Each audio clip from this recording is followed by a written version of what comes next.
What up, YouTube? How we doing? Bro? Today I'm gonna be coming at y'all with an interesting story, bro. I've kind of been holding off on telling y'all this one, just 'cause it's kind of crazy and it's kind of a weird title, you know what I mean? And that's gonna be the time that I made someone homeless and then jumped them and beat the fuck out of them. And that doesn't make me sound like a good person, right? But I promise, I'm not a horrible person. This guy had it coming, right? So, to get into this story, right, this all took place when I was probably, I want to say, like 16. No, I was definitely 17 or 18, right? I definitely was 18 because I was working at this pizza. Yeah, I was definitely 18, right? So, back when I was 18, I used to sell a fuck ton of weed, right? And by a fuck ton of weed, I don't mean like a super big amount, but I was selling, a couple pounds a week, nothing, nothing that, not a nickel and dime in here, you know what I mean? But back then I used to sell a lot of weed, right? And back then how people would sell weed, or at least how I would, was mostly off Snapchat, right? So back then I used to have this Snapchat account that I literally thought I could make $1 million from, bro. Like, I literally used to have everyone in that area that bought shit, I had them all added up. So I would literally just post something to my story and I'd have like 15 people already hit me up to buy, right? And then half the time I wouldn't even have to post because I'd have people looking for me because they're trying to get their shit, you know what I mean? And so at this point I was pretty ballsy about, who I would sell to and, meeting new people type shit, So I honestly don't really remember how I met this guy. I want to say it was either off Facebook or maybe I just ran into him in like public. Who fucking knows, bro? Because like back then I would literally just carry like at least a couple ounces on me in the car, all bagged up into like different amounts, right? And I would literally give out like little like gram bags to people with my number that I didn't know, and I'd be like, yo, try this shit. If you like it, hit me up, you know what I mean? And who's gonna pass up on some free weed, you know what I mean? And then if it's good, obviously you're gonna buy some more. And so that's kind of what I would do, you know what I mean? And I'm guessing that's what I did to meet this guy, right? And this guy's name was Michael, right? I'm not gonna say his last name because I don't know. I'm just not gonna put the guy on blast wherever the fuck he is. But Michael's a little bit of a character, right? So this guy was probably like 30, 40 years old and still buying weed from teenagers. You know what I mean? So he's definitely a kind of a weird character, right? So to give you guys an idea of this Michael guy, right? He's like 40 years old, super skinny, and like definitely looks like he did meth for a couple years. You know what I mean? Like he's really rough looking, he looks like a crackhead, right? And so Michael would hit me up every now and then, and I sold him a couple, sold him I think, not even that crazy amount. Like I would sell him a quarter every couple days or an eighth every, day or something like that.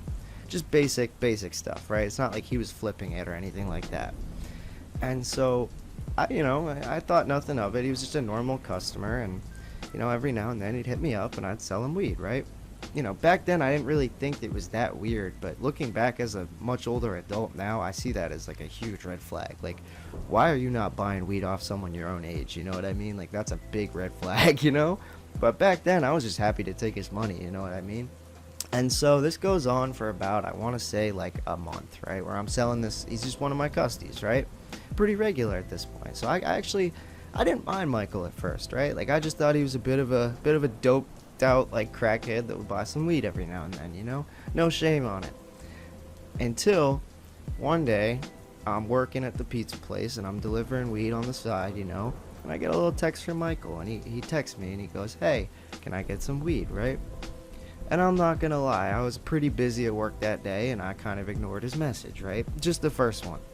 Then he sends me another message, right? And he's like, hey bro, like I see you're active, which I don't even know how I wasn't, but he said I was active and I didn't see his message, like he's trying to get attention.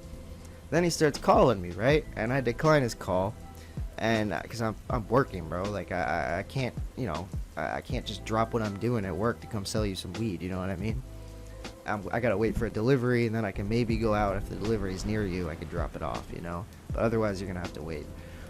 And so I quickly go to the bathroom and I text him and I'm like, hey man, I'm at work, I can't do anything about it right now. and I kind of just put my phone off and I put it in my pocket and I forget about it for like 30-40 minutes, right? Then I go and I look at my phone again, and it has been blown the fuck up, right? Like, I'm talking 30-40 plus notifications, calls, texts, everything. And I'm like, what the fuck is this guy's problem? And I go and I look, and he's literally just like calling me out, bro, like being like, you're a piece of shit, what, my money not good enough for you, blah blah blah, like getting mad as fuck because I'm busy at work. And so at this point I got kind of pissed, bro. I'm like, I texted back and I'm like, who the fuck do you think you're talking to, bro? Like, I'm fucking busy, like, get over yourself, you know what I mean? And that's when he started getting pissy, bro.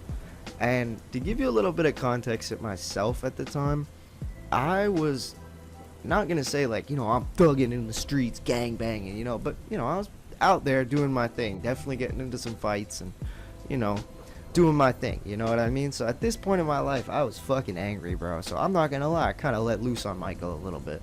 Told him I'd fuck him up if he keep talking to me that way, that kind of shit, you know what I mean? And to be fair, he kind of started it, you know? And so that's when he decided to cross a line, which, you know, I decided is not a good idea, you know what I mean? So this kid decides to bring up my ex-girlfriend, right? Which was my girlfriend at the time. Keep in mind, I was a minor. Actually, no, I was like 18. I don't even think I was 18. I must have been 17, right?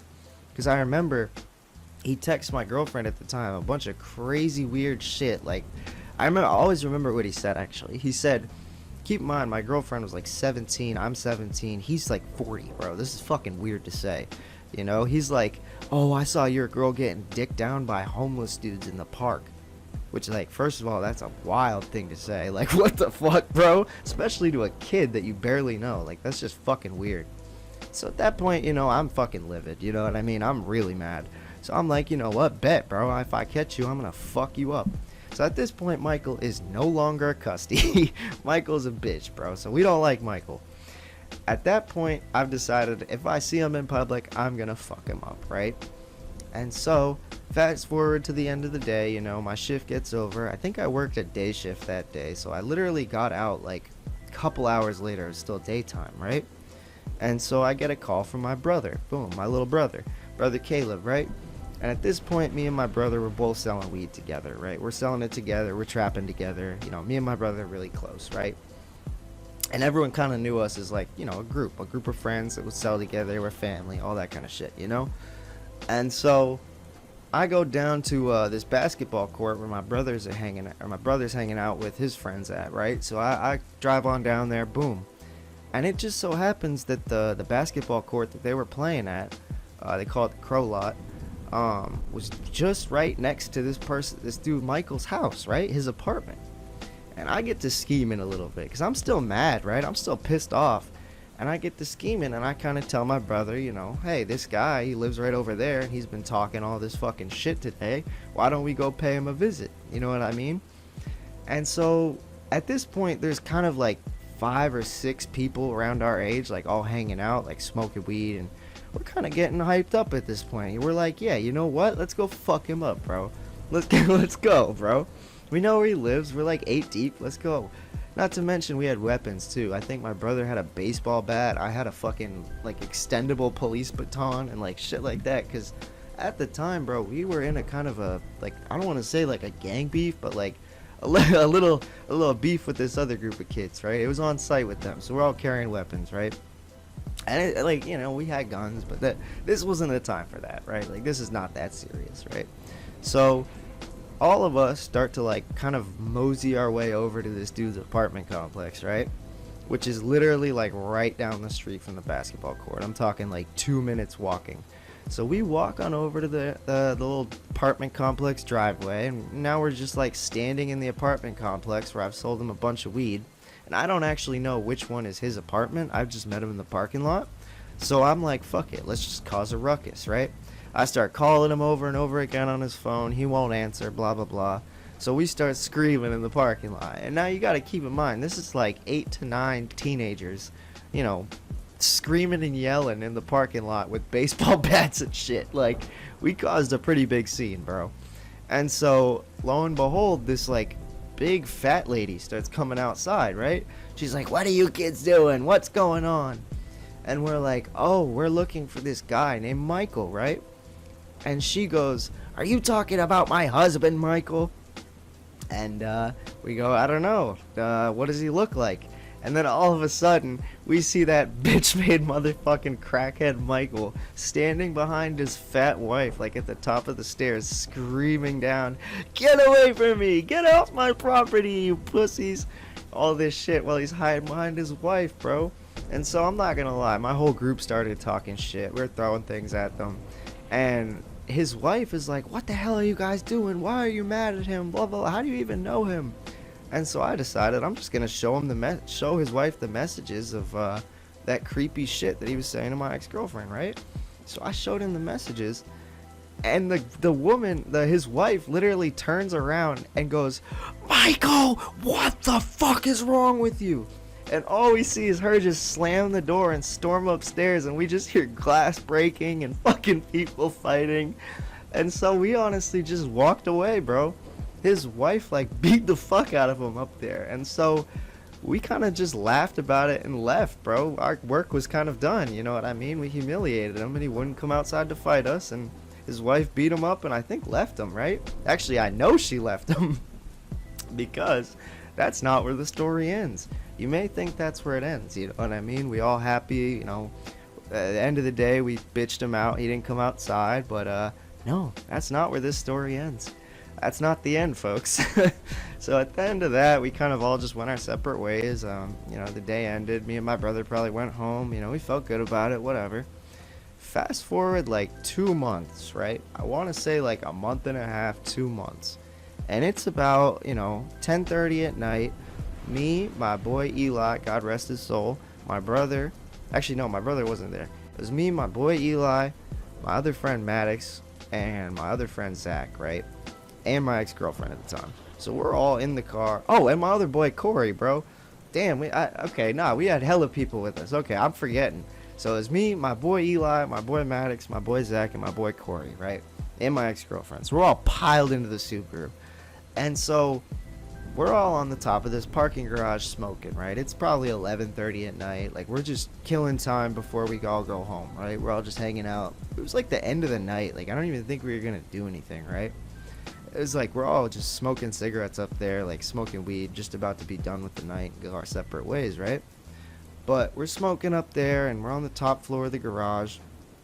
And if you know my area, it's the same parking garage from my other story where I was chased by the cops on bars. It's the same parking garage that I jumped from like the second floor from when I was running from the police. It's the same one. But this time we're all the way up on the top floor, right? We're smoking, yada yada. And we noticed there's like a bunch of junkies like a couple floors down, like making a bunch of ruckus, right? And so my boy Eli, God rest his soul, starts kind of fucking with the junkies, right? He's yelling at them, you know, calling them crackheads and shit from the top floor, just being funny, you know what I mean? And if you knew my boy Eli, that's just who he is, bro. He was a funny motherfucker, man. I really miss him. But he was fucking with these junkies, right? And I'm not saying nothing. It was basically just Eli just fucking with them, right? And he's just having a good time messing with them. Now, when he does this, one of the crackheads screams back up, "Is that?" And then insert my full name, right? He said, "Is that?" and then said my full name, like asking, is it me that was causing the, you know, yelling at the crackheads? And I yell back down. Keep in mind, I hadn't said anything yet. I yell back down, "Who the fuck's asking?" You know what I mean? Because this crackhead just said my full fucking name. I don't know who this guy is. Like, you know, I'm trying to see who said that. And all of a sudden, this voice yells, "I'm coming up there to fuck you up." And at that point, I recognize the voice, and I'm like, oh my god, it's the dude Michael, right? And so we go up there. I mean, he comes up there. He starts coming up the stairs, right? And at this point, me and my boy Eli realize, like, oh, he's coming up here to fight, right? We don't know what kind of weapon he has or what, dude. We're just up there, right? We're kids, bro, keep in mind. This dude's like 40, right? We're fucking... Eli's probably 16, 17. I'm 17, 18. Like, we're young, bro. And so this crackhead starts coming up the stairs towards us. And he gets up to the top floor where we're at, and we're all just standing there staring at him. and he comes about like 5 feet away from me and my boy Eli, and he like throws a thing of noodles at us, bro. Like completely misses, by the way. Completely misses, throws the thing of noodle at us, and then calls us pussies and tries to walk away, right? That didn't end up going in his favor. So me and my boy Eli, right, we go over there and we start approaching him. And I'm not gonna lie, in my mind I already knew what I was gonna do, right? This guy had been saying weird shit about my girlfriend. He's 40 fucking years old. He's throwing shit at us now. He's screaming my name in public. I'm gonna fuck him up, right? And that's kind of exactly what we did. So this dude, he wasn't expecting us to swing on him, I'm not gonna lie. Like, he stood there and he started walking away after throwing it, and we just kind of rushed him, bro. So I fucking took the first swing, bro, and I knocked him right in the face. I fucking clocked him in the face, right? My boy Eli starts clocking him. So me and him are just laying into this dude, right? He's up against a glass window pane from like the elevator room, and we're just pummeling him against this thing, bro. I punched his head so fucking hard that the back of his head like cracked against the glass and it made a noise. He went, "Oh!" and like went on the ground, and then he fell to the ground, right? Like I knocked him out after that, so he was like fully unconscious. He goes to the ground. Then we realize like, okay, he's done, we're not gonna keep doing this, right? And I turn around and I start walking away. But when he gains consciousness, my boy Eli was still standing there when he was on the ground. This fucking crackhead, bro, grabs my boy Eli's leg, God rest his soul, and tries to take a fucking bite out of him, bro. This like herpes-ridden hepatitis crackhead tries to take a bite out of my dude's leg. And if you knew Eli, bro, God rest his soul, he is not taking that, bro. Eli is a stepper. So Eli kicks this motherfucker right in the face. I'm talking Tim's on, steel toe, just boom, right upside the head, like a good kick, right? This dude's whole nose just busts open. He knocked him out again, bro, with his foot. He kicked his head upside so hard that his nose broke and went bloody everywhere, and the dude just immediately knocked the fuck out, right? We kicked him a couple more times on the ground, I'm not gonna lie. And then we let him, scurry off or whatever the fuck he did. And that's not even where it ends, bro. We all decide, you know what, this dude's probably gonna call the police now. Let's get the fuck out of here, right? So we all pile into the Subaru, and we realize we're on the top floor, right? He went back down to his buddies, the little crackhead community, on the bottom floor. Now we realize, like, oh fuck, like, we're gonna have to drive past these people, right? And so I'm like, whatever. We start driving down, and they're all standing there, right? They're all hanging out, just fucking, like, standing there. And this dude, Michael, is trying to get them to, like, rally up and fucking jump us in the car. But none of them tried anything. And I think that's because, I'm not going to say which one of my friends did it, but one of them up-blick on them. And they seen the Glock in the back seat, and they didn't want none of that. So they fucking scurried off, bro. But they surrounded the car for a second, and then one of my boys upped it on them. And I ain't going to say who, but someone upped it on them, and they skedaddled the fuck up out of there, and we got up out of there too. But surprisingly, that's also not where it ends, because a couple days later, actually not a couple days, it was like months later, I remember I got arrested for something like completely unrelated, and they like tried to interrogate me about that, because he must have called the police or something. But I remember actually later on, like, the dude ended up getting charged because they found the footage and he instigated it. So if you look it up, I think you can actually find his like the arrest record of like us fighting or whatever. I'm actually gonna find it, and I'll put it up on screen now so you can see it. But I'll insert that now. Anyway, yeah, that's kind of like the little proof, I guess, if you want to see it, I guess, because police log or whatever. But anyway, it's kind of getting to a long video. I hope you guys really did appreciate this one. It's kind of one of the ones I've been holding off on telling. Trust me, I got a lot crazier ones, but some of them, I gotta wait for statutes of limitations to run up and things like that. But anyway, y'all, if y'all made it to the end of the video, please drop a like and subscribe, and leave a comment if you enjoyed it and what you guys want to see next. Anyway, I really appreciate you guys watching. Have a great rest of your night. Peace.